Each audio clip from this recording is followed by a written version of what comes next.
Puwede bang Mm. ma-dismiss ang kaso kapag ang private complainant ay hindi nag-a-attend sa court? O puwede 'di ba, Naku. Attorney Joey?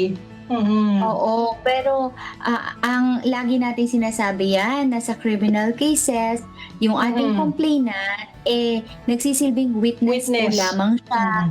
ng people of the Philippines versus whoever it is that you filed the case against.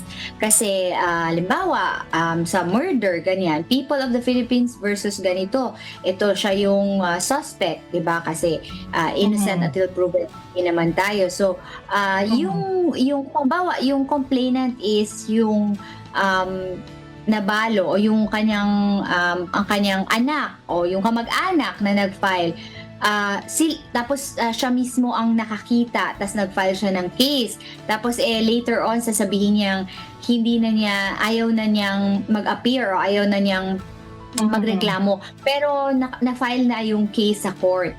So, hindi na siya kahit na gano'n ang mangyayari, hindi madi-dismiss yung case kahit, Mhm. wala ka diyan. Sa criminal cases ha, kasi ang mangyayari lang, medyo hihina lang yung case ng Mhm. prosecution kasi mawawalan sila ng, witness. Kasi kahit ikaw yung complainant sa isang Hmm. criminal case, ikaw, witness lamang ng people of the Philippines versus, whoever it is that you file the case against. Yun nga, Mhm. pero sa civil cases, siyempre iba pagka sa civil case, 'di ba, Attorney M?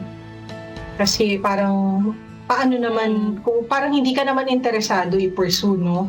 So siguro, Attorney Joey, Mm. criminal cases puwede siyang ma-dismiss kung halimbawa wala ng ibang witness, Attorney Joey 'no, tapos hindi naman ma-prove yung elements of a crime dahil walang witness. So kung ikaw si private Mm. complainant tapos sa'yo lang talaga nagre-rest yung case 'no, ikaw lang talaga Mm. yung maaaring baka mahirapan. Pero kung meron namang ibang pieces of evidence, Attorney Joey, Mm. at malakas naman ang magiging panghahawakan Mm. ng public prosecutor, puwedeng-puwede naman, Attorney Joey, na magtuloy yung kaso. Pero Mm. yun nga, kagaya ng sinabi ni Attorney Joey, 'pag civil case, so meaning danyos 'no, magbabayad ng Mm. danyo sa inyo, medyo mahirap, Attorney Joey, kung wala ng private complainant, 'di ba? Kasi baka Oo. sabihin ng court, hindi naman pala interesado, Attorney Joey 'no. Mm. So hindi kasi siya Mm. kagaya ng criminal case na people of the Philippines 'no.